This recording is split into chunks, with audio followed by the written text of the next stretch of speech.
Break के बाद एक बार फिर से आपका स्वागत है। आपके साथ मैं हूं रोशनी सिंह। खबरों में बढ़ती हूं, आपको बता दें दुनिया भर में कई जंग लड़ चुका अमेरिका क्या ईरान के खिलाफ जंग में फंस गया है? क्या ट्रंप की ओर से शुरू किया युद्ध अमेरिका के सुपर पावर होने पर सवालिया निशान खड़े कर रहा है, या फिर से जंग अमेरिकी वर्चस्व का अंत है? दरअसल देखिए, ये सवाल इसलिए भी उठ रहे हैं क्योंकि ईरान के साथ जंग में अमेरिका 3 महीने से फंसा है। ना तो ईरान पीछे हट रहा है और ना ही अमेरिका ईरान को हरा पा रहा है। चीनी एक्सपर्ट के मुताबिक अमेरिकी राष्ट्रपति ट्रंप की 500 अरब अमेरिकी डॉलर की स्टारगेट एआई परियोजना ईरान के साथ चल रहे युद्ध से प्रभावित हो रही है। आर्टिफिशियल इंटेलिजेंस के क्षेत्र में अमेरिकी प्रभुत्व को मजबूत करने के उद्देश्य से बनाई गई इस परियोजना की घोषणा पिछले साल जनवरी में ट्रंप के सत्ता में लौटने के तुरंत बाद की गई थी, और इसमें ओपन एआई, सॉफ्टबैंक और ओरेकल जैसी प्रमुख कंपनियां शामिल है। इस योजना का एक महत्वपूर्ण हिस्सा संयुक्त अरब अमीरात में दुनिया का सबसे बड़ा एआई डेटा सेंटर क्लस्टर बनाना था, लेकिन अब सब कुछ ठहर गया है। वहीं अमेरिका पर पहले ही 39 ट्रिलियन अमेरिकी डॉलर का अमेरिकी राष्ट्रीय ऋण है।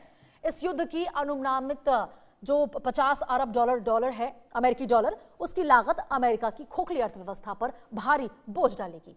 और इसी मुद्दे पर देखिए, आज हम खास मेहमानों के साथ चर्चा करेंगे कि किस प्रकार से यहाँ जो अमेरिका है वो इस लड़ाई में खुद ही पिसता जा रहा है और लगातार ईरान अमेरिका का जो युद्ध है वो विकराल रूप धारण करता जा रहा है। क्योंकि यहाँ पर बैठने की बात होती है, बातचीत की बात होती है, समझौते की बात होती है, लेकिन बावजूद इसके कोई समझौता नहीं होता। सीज फायर होता है, फिर से हमले किए जाते हैं, उसके बाद फिर आगे सीज फायर की समय को बढ़ा दिया जाता है। और इसी विषय पर बातचीत करने के लिए हमारे साथ रक्षा विशेषज्ञ ब्रिगेडियर राजन जम्वाल जी जुड़े हुए हैं। जम्वाल जी, बहुत बहुत स्वागत है आपका इंडिया न्यूज पर हमारे साथ जुड़ने के लिए। सबसे पहले तो जमाल जी, मैं चाहूंगी आप जरा बताएं कि ये जो अमेरिका ईरान का युद्ध है, बैठक की बात हो रही है फिर से इस्लामाबाद में, क्या लगता है आपको क्या होगा इस बैठक में? दो बार जो बैठक हो चुके हैं, कुछ होगा या फिर सीज फायर का डेट यही इसी प्रकार से आगे भी बढ़ा दिया जाएगा? देखिए, क्या होगा, कोई कॉमन पॉइंट है? कोई मतलब दोनों के व्यू पॉइंट्स जो हैं, जो डिमांड्स हैं, उसके बीच में कोई समझौता होने के लिए कोई कॉमन पॉइंट होना चाहिए। मेरे को तो कोई कॉमन पॉइंट नहीं दिख रहा। मैं 3 महीने से बोल रहा हूँ कि भी जब से लड़ाई शुरू हुई है, आई एम सेइंग कि ये लड़ाई एक स्क्रिप्ट के हिसाब से चल रही है और ये बिल्कुल मतलब सुनियोजित तरीके से कि कब मारना है, फिर युद्ध विराम, फिर मारना है, फिर युद्ध विराम, वो वैसे ही चल रहा है। उनको चाहिए सत्ता परिवर्तन। ना सत्ता परिवर्तन के लिए वक्त चाहिए। जो ये एक्सपेक्ट कर रहे थे अमेरिकन की एकदम हम हमला करेंगे, उसके बाद जिस प्रकार लीबिया में हुआ, लोग घसीट के निकालेंगे इन सबको, आईआरजीसी को, वो नहीं हुआ। 1-1.5 महीना वो नहीं हुआ। तो इसलिए उन्होंने रणनीति बदली। अभी जो वो कोशिश कर रहे थे कि भी जस्ट एक सेकंड, जो कोशिश कर रहे थे कि अभी तक मतलब कि सीधी काइनेटिक वॉर से हो जाए, वो नहीं हुआ। आप पिछले 5-7 दिन की एक्चुअली इंटरनल देखिए कि ईरान के अंदर क्या हो रहा है। अभी कुछ मतलब आने संकेत शुरू हो गए हैं कि उस लेवल तक पहुंच गया है सिचुएशन कि अभी एक इंटरनल रेबेलियन की संभावना बन रही है। अभी कोई 4-5 दिन पहले न्यूज़पेपर में नहीं आया, पर अगर आप कुछ ईरानियन टीवी जो हैं यूके वगैरह से चल रहे हैं उनमें जाइए, तो एक जज को जिसने काफी एग्जीक्यूशन पे साइन किया था, उसको एक छोटी सी भीड़ ने आके लिंच कर दिया। आईआरजीसी के काफी लोगों की हत्याएं हुई हैं, मिसाइलों से नहीं, मतलब अननोन गनमैन की तरीके से उनकी हत्या हुई हैं। आर्टिश जो उनकी रेगुलर आर्मी है, वहां से काफी मास डिजर्शंस की खबरें आ रही हैं। तो अभी मोमेंटम हल्का सा बिल्ड हो रहा है। अमेरिका को वक्त चाहिए, वो वक्त खरीद रहा है। ईरान को भी वक्त चाहिए, क्यों? उसके भी ड्रोन्स और मिसाइल्स एक लिमिट तक पहुंच गए हैं, अभी उसको रिप्लेनिश करने के लिए उसको वक्त चाहिए। तो दोनों वक्त खरीद रहे हैं। दूसरी तरफ इजराइल लगा हुआ है हमास के पीछे, लेबनान में बातचीत भी चल रही है और बम भी गिर रहे हैं। 2 बार हो गया वहां भी समझौता, कोई समझौता नहीं हुआ, बिकॉज इजराइल बहुत क्लियर है कि ये मौका दोबारा नहीं मिलेगा। ये अमेरिका की बिल्कुल जम्बाल जी, ये आप सही बात कह रहे हैं कि कहीं ना कहीं यहाँ बहती नदी में हाथ तो इजराइल ही धो रहा है ना, क्योंकि उसको पता है कि यदि अमेरिका पीछे हटता है तो इजराइल को ये जो मौका मिला है, शुभ अवसर मिला है, वो वापस से मिलता हुआ नजर नहीं आएगा। वो और नहीं छोड़ेगा यदि ये मिलता मौका। भी है तो ईरान को इस तरह से हराता हुआ तो बिल्कुल नजर नहीं आएगा। देखिए बिल्कुल ये इजराइल कहीं से पीछे हटता नजर नहीं आ रहा। ये तीनों जो एच थे ईरान के प्रॉक्सीज, इन्होंने उसकी नाक में दम करके रखा था। तो अभी जब मौका मिला है, वो एक मतलब हर हालत में इसको खत्म कर देना चाहता है। कम से कम अभी जैसे पहले बार क्या करते थे, एक बार हुआ 10 साल तक शांति रही, फिर शुरू हो गया। इस बार वो 20-25 साल देख रहा है कि या तो परमानेंटली खत्म कर दूं या कम से कम इनको 20-25 साल धकेल दूं, तब तक हम कहीं और पहुंच जाएंगे, ये लोग कहीं और हो जाएंगे। तो वो एग्जैक्टली अपने प्लान के हिसाब से चल रहा है। और बिल्कुल। अब अरविंद जी देखिए, यहाँ पर जमाल जी साफ तौर पर कह रहे हैं कि प्लान के हिसाब से ईरान और अमेरिका दोनों चल रहा है, यानी कि दोनों को पता है कि हम क्या कर रहे हैं। ऐसा नहीं है क्या, ऐसा कह सकते हैं कि ऐसा नहीं है कि अमेरिका राष्ट्रपति ट्रंप को नहीं पता है कि वो इस पूरे पचड़े में फंस चुके हैं? क्या टाइम बाय करने की उनकी ज्यादा कोशिश की जा रही है, या फिर उनके कहीं ना कहीं इसमें फंस गए हैं और उनके वर्चस्व की अंत नजर आ रही है? क्योंकि इस बार भी जो जवाब अमेरिका ईरान की ओर से आया समझौते को लेकर, उसको भी ठुकरा दिया ट्रंप ने। जी अरविंद जी, अरविंद जी आप तक मेरी आवाज पहुंच रही है? तो जम्बाल जी कहीं ना कहीं देखिए टाइम बाई हो रहा है दोनों तरफ से, है ना। अमेरिका को कहीं ना कहीं पता है कि फिलहाल एक समय तक ही हमारे जो पावर है वो काम कर सकता है, और इसीलिए दोनों ही तरफ से टाइम बाई की कोशिश है। जी अरविंद जी आप तक मेरी आवाज पहुंच रही है? जी मैं बिल्कुल इन चीजों को मैं थोड़ा सा अलग तरह से देखता हूँ। इसका कारण ये दरअसल टाइम बाय नहीं कर रहे हैं मूलतः। दोनों को ये जो प्रेजेंट सिचुएशन है उससे कोई प्रॉब्लम नहीं, दोनों को इससे फायदा है। कारण ये है कि ईरान को जरूर फायदा नहीं हो सकता है क्योंकि वहां पे कुछ इंटरनल इश्यूज हैं जो कि कोप अप करना है, और ज्यादा वक्त के टाइम तक अगर उनका सप्लाई खत्म हो जाता है ऑयल खासकर, तो ये ईरान के लिए बहुत ही खराब बात है।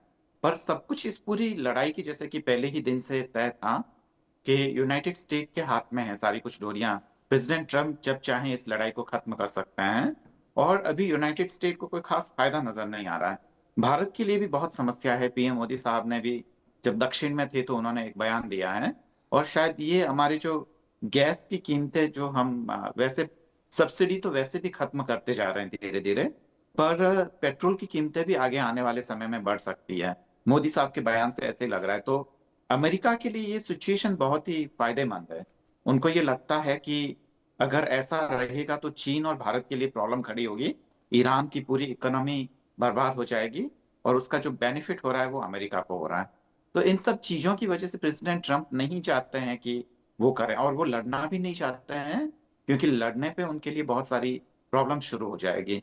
तो यह सारी की सारी जो चीजें हैं रोशनी जी, मुझे लगता है कि अगर इस एंगल से देखते हैं तो वो रियलिस्टिक ज्यादा लगेगी। नहीं अरविंद जी देखिए, टाइम बाई की बात मैंने इसलिए कही क्योंकि यहाँ पर एक समय के बाद वो लोग दोनों को फायदे होते हैं। बिल्कुल, युद्ध विराम की बात जब होती है तो दोनों ही शांत रहते हैं, समझौते पर बात होती है, बैठक पर बात होती है, लेकिन फिर से कुछ नहीं होता, सीजफायर की डेट को और आगे बढ़ा दिया जाता है, लेकिन बीच में हमले भी तो करते हैं ना। और देखिए इस बार अभी इसराइल ने हमले किए लेबनान पर, यहाँ पर वहां भी 19 लोग तकरीबन मारे गए हैं। तो ये क्या हो रहा है? क्या आप समय दे रहे हैं आगे वाले पार्टी को, और उसके बाद जब आपको लग रहा है हमला करना चाहिए तो हमला करते हैं, फिर आप रुक जाते हैं, फिर अपने हिसाब से आप स्ट्रैटेजी बनाते हैं, फिर हमला करते हैं? ये बात तो आपकी सच है, पर इसमें एक छोटा सा संशोधन ये है कि ईरान को कोई खास फायदा नहीं है टाइम बाय करने से। देखिए परसों की बात है, मैं अपनी बहन से बात कर रहा था जो पेट्रोलियम इंजीनियर हैं। तो मैं जब उससे पता किया तो उसने बताया कि अगर बहुत लंबे समय तक ईरान के जो तेल के कुएं अगर वो बंद रहते हैं, वहां से अगर ऑयल की सप्लाई नहीं आती है, तो वहां से जो उनका ऑयल का जो जो अंदर जो जमीन के अंदर जो प्रेशर बनता है या जो धाराएं हैं, वो बदल जाती है, और उसके कारण वो कुएं नकारे हो जाते हैं। अभी ईरान में प्रेजेंट सिचुएशन ये है कि वहां बाहर तेल जा नहीं रहा है, तो जो उनकी जो रिजर्व करने की जो कैपेसिटी है वो खत्म हो चुकी है। अगर वो खत्म हो चुकी है तो एक्स्ट्रा वो तेल कहाँ खपाएंगे, और ऐसे में वहां प्रोडक्शन बंद करना होगा। प्रोडक्शन बंद होगा तो जैसा कि मैंने आपको बताया कि वहां इकोनॉमी पे असर होगा, पैसा कहाँ से आएगा। तो ईरान मुझे नहीं लगता है कि टाइम बाय करना चाह रहा है। अगर ऐसा करना चाह रहा होता तो उसमें वो डेस्परेशन देखने को नहीं बिल्कुल, मिलता। ये बात कहीं ना पाकिस्तान कहीं जा रहा है, अमेरिका पर रूस जा ज्यादा रहा है। ज्यादा लागू होती है। जम्वाल जी देखिए, ये जो जी युद्ध की स्थिति है अभी, मुझे लगता है कि अमेरिका के ऊपर ज्यादा इसका प्रभाव पड़ रहा है, क्योंकि देखिए ईरान तो बहुत ही जो भी संसाधन उसके पास है, सुपर पावर अमेरिका जैसे तो संसाधन नहीं है उसके पास, लेकिन जितनी भी पावर है उसके साथ वो ड्रोन का इस्तेमाल ज्यादा कर रहा है, बहुत ज्यादा मिसाइलों का इस्तेमाल नहीं कर रहा है। लेकिन अमेरिका की बात करें तो अमेरिका ने अपने जितने भी पावरफुल मिसाइल होंगे, चाहे सैन्य ताकत हो, सबको झोंक दिया। और 25 मिलियन डॉलर की अगर बात करें तो 50 के करीब का आंकड़ा है उनका, और बहुत ज्यादा खर्च अमेरिका का हो रहा है। तो कहीं ना कहीं नुकसान तो हो रहा है ना इस युद्ध से। देखिए युद्ध है तो नुकसान होगा। जी। युद्ध बिना नुकसान के नहीं होता, नुकसान दोनों तरफ का होता है। और युद्ध इस चीज पर निर्भर करता है, फर्स्टली किसी की मारने की क्षमता कितनी है, दूसरे के सहन करने की कितनी क्षमता है, अब कितना डैमेज एक्सेप्टेबल है आपको। ये दोनों चीजें मुनसर करती हैं कब कोई जंग में हाथ खड़ा कर देगा। तो ईरान ने अभी तक काफी डैमेज देखा है, बहुत ज्यादा डैमेज देखा है, पर वो इंफ्रास्ट्रक्चर और दूसरा डैमेज देखा है, और मतलब पर्सनल उनके मरे असैसिनेशंस हुई, वो सब डैमेज देखा है। अभी वो इकोनॉमिक डैमेज देख रहा है। तो अमेरिका ने थोड़ी सी जो लीक बदली है, अब जो भी ये बातें की हो रही है, सारा कुछ हो रहा है, उसमें उसने हॉर्मोज का ब्लॉकेज नहीं रोका। इकोनॉमिकली अभी भी वो ईरान को ब्लीड कर रहा है, और उसमें अगर बाकी देश भी प्रभावित होते हैं तो अमेरिका के व्यू पॉइंट से ये कोलेटरल डैमेज है, उसकी इकोनॉमी को फायदा हो रहा है, बाकियों का हमें क्या है। इस पूरी कहानी में हम बाकी गल्फ कंट्रीज को भूल जाते हैं। हम सोचते हैं कि लड़ाई खाली इजराइल अमेरिका एक तरफ और ईरान एक तरफ है। अभी आपको लगता है कि क्या अभी यूएई, सऊदी अरेबिया और ये दूसरे गल्फ कंट्रीज हैं, ये स्टेक होल्डर नहीं बन गए इस लड़ाई में? ईरान ने आफ्टर ऑल, खासकर यूएई जिसके ऊपर ईरान ने बहुत ज्यादा हमले किए हैं, वो एक स्टेक होल्डर है। मैं पहले दिन से ही बोल रहा हूं, इस पूरी लड़ाई को बैंकरोल यूएई और सऊदी कर रहे थे फॉर लॉन्ग टर्म गेन के लिए, और इजराइल को ये मौका मिला एंड उसने उसका पूरा फायदा उठाया और एक महत्वपूर्ण भूमिका निभाई अमेरिका को इस युद्ध में खींचने के लिए। सऊदी अरेबिया ने भी अमेरिका से बात करी थी। देखिए जो लॉन्ग टाइम स्ट्रेटेजिक गेन्स हैं मिडिल ईस्ट के लिए, उसमें अमेरिका का फायदा नहीं था। अमेरिका को उसका इमीडिएट फायदा दिखाया गया। उसको दिखाया गया कि किस तरह उसकी जो जर्जर इकोनॉमी है, इस पे $33 ट्रिलियन का डेट है, उसको इस युद्ध से फायदा हो सकता है। और हम बात कर रहे हैं कि $200 बिलियन खर्च हो गए उनके। देखिए $200 बिलियन कुछ भी नहीं है। मतलब इस टाइप के युद्ध के $200 बिलियन, अरे $350 बिलियन का तो हवाई जहाज गिफ्ट कर दिया ट्रंप को। तो बिल्कुल जम्वाल जी, ये आप सही बात बोल रहे हैं। एग्जैक्टली आप देखें, उसको बैंकरोल सऊदी अरेबिया वही कर रहे हैं, और उनके लिए मतलब दिस इज पॉकेट चेंज। ये उतने और भी खर्च करने को तैयार हैं। तो अमेरिका के लिए सिर्फ क्या है, उसका जो इंटरनल प्रेशर है ट्रंप का, वो उसके ऊपर है, और जो सीनेट वगैरह का प्रेशर है। तो मतलब अरविंद जी, जमाल जी कह रहे हैं कि खर्च कितना भी हो, ज्यादा फर्क नहीं पड़ रहा है। ईरान हो अमेरिका को तो बिल्कुल भी फर्क नहीं पड़ रहा है, लेकिन कम से कम जो लोग उसके प्रभावित हो रहे हैं, उनको जो परेशानियों का, महंगाई का सामना करना पड़ रहा है, तकरीबन उनके बारे में तो सोचे। बाकी देशों पर जो नुकसान उनको झेलना पड़ रहा है, अब देखिए भारत में भी जिस प्रकार से प्रधानमंत्री नरेंद्र मोदी ने कहा है, कहीं ना कहीं अब उसका जो प्रभाव है यहाँ पर भी तो भारी स्तर पर पड़ता हुआ नजर आएगा ना। तो करीबन महंगाई ना देखे तो लोगों के बारे में तो सोचना चाहिए।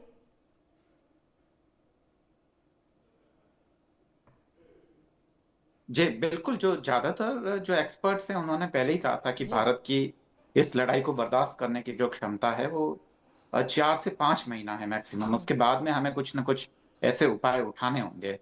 तो अभी क्योंकि कुछ पॉलिटिकल ऑब्लिगेशंस वगैरह वो भी बाकी नहीं है, इलेक्शंस वगैरह सब खत्म हो चुके हैं, वेस्ट बंगाल, साउथ वगैरह। तो मुझे लगता है कि शायद सरकार अब एक नीतिगत निर्णय लें और तेल के दामों में इजाफा करें, क्योंकि पीएम साहब ने एकदम साफ साफ बोला है कि देखिए अब सरकार बर्दाश्त कर रही है इतनी देर तक, और इस युद्ध का असर है हमारे ऊपर भी है। और बिल्कुल अरविंद जी, युद्ध का असर हमारे ऊपर है, और देखना होगा कि ये युद्ध में यहाँ पे सीजफायर होता है या नहीं, युद्ध विराम होता है या नहीं, या फिर जितनी परेशानियों का सामना करना पड़ रहा है तमाम देशों को, उस पर क्या असर होता है। बहुत बहुत शुक्रिया अरविंद जी और जमाल जी, आप दोनों हमारे साथ जुड़ने के लिए। चलिए खबरों में आगे बढ़ते हुए आपको हिमाचल प्रदेश से खबर बताएं, जहां